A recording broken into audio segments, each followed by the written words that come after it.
Everybody, it's Tim. I'm here with you on our journey through the Bible. Today, our reading for today was in Numbers, chapter 13, 14, and 15. And Israel had arrived at a special place when we arrive at these chapters called Kadesh. It was on the outskirts of the Promised Land after a lengthy journey through the desert. But the important thing is they were at a place where the next step they were going to take required faith. A decision needed to be made concerning whom they would trust. And this is the story of that decision and its consequences, and something we can relate to because, there are times in our lives when we arrive at the place where we can't see the future. If we're going to take a step forward for the Lord, it's a step that's going to require faith. It begins with spies that are entering the land of Canaan. In verse 2, God says, send out the spies. You wonder, why would God want to do that? Well, actually, if you compare this with Deuteronomy chapter 1, 21 and 22, you see that actually it was the people who wanted to send spies, but God sometimes deals with unbelief by just letting us have our way. It seems like that's what he's doing here. But the spies are taken, one from each of the tribes. They're named, but their names, other than Joshua and Caleb, are never mentioned again in the Bible for an obvious reason that we'll see here. But as they got into the land, one of the things they discovered was it really is a land that flows with milk and honey, and crops grow, and the cattle can thrive there. The sheep are doing well. Amazingly, it was just like God promised it would be in Exodus chapter 3 and verse 8. But tragically, the people did not also believe that God would keep his promise to give them that land. They described the people that were there. There were Amalekites in that land. And the Amalekites, if you remember them, they were powerful, violent people, and they'd already survived Israel with a sneak attack on the rear of their convoy.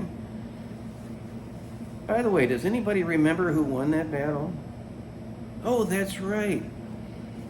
It was Israel who won that battle. The Amalekites were defeated. I guess they forgot that, didn't they? I appreciate Caleb. He was willing to stand up for the Lord in this meeting. And the report that they gave was called an evil report. Probably a description of political conditions in Canaan. Yeah, they confirmed that the land was pleasant. It was a great place to live. And God has brought us there. But boy, you ought to see these people there. They have walled cities. These people are big. And they're defending their own country. There are giants who are there. By the way, they're the same giants mentioned in Genesis 6 and verse 4, which tells me that we're not talking about a race of people, but we're talking about a description of violent criminals who are there terrorizing the countryside. And the reaction of the people was, no, we can't do this. In chapter 14, you see their decision. They said, oh, would God we had died in the wilderness.